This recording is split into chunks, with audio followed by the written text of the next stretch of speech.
En fait, ce qui est intéressant dans ces paddocks en plastique rotomoulé de chez Duraplace, c'est qu'on a un matériau qui est très léger, très hygiénique, ce qui est très important pour une clinique vétérinaire, puisqu'on peut le laver régulièrement au Karcher. Quand c'est du plastique, ça ne fixe pas les bactéries et la crasse, donc c'est vraiment très intéressant. Et c'est surtout pas du tout accidentogène. On l'utilise nous à la clinique pour les juments suitées, pour éviter les chutes de lactation quand la jument est hospitalisée avec son petit poulain malade. Il est toujours très important qu'elle continue à manger de l'herbe pour pouvoir ne pas avoir de chute de la lactation. Et donc c'est vraiment intéressant de pouvoir déplacer le paddock de façon très simple. Nous on n'a que des employés aides-soignantes vétérinaires femmes, donc qui ont un peu moins de force que mes gros bras de vétérinaires. Donc c'est important de pouvoir déplacer facilement les éléments. On peut adapter la taille du paddock en fonction de la pathologie du cheval qui est mis à l'intérieur du paddock.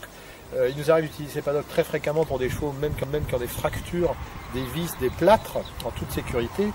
Et pour le moral du cheval, le fait de se retrouver dehors dans un endroit sécurisé est essentiel pour la convalescence.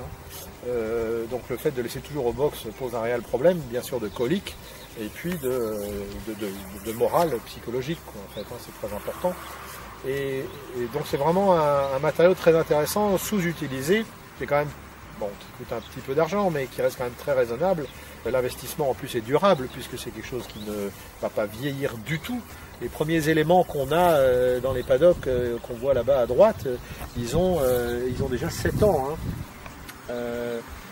Donc ça ne vieillit absolument pas, quoi. C'est vraiment intéressant.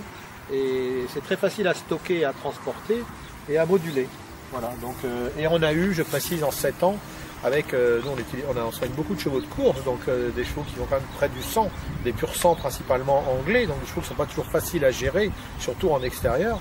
On n'a jamais eu le moindre souci, le moindre accident. J'ai une de mes juments de course avec mon associé Tamara de Beauregard, chirurgien, qui a eu une grave fracture à peau et qu'on a hospitalisé pendant 3 mois, qui a été en permanence dans les paddocks. Il n'y a jamais eu le moindre accident alors qu'elle était avec de multiples fractures du boulet. Voilà.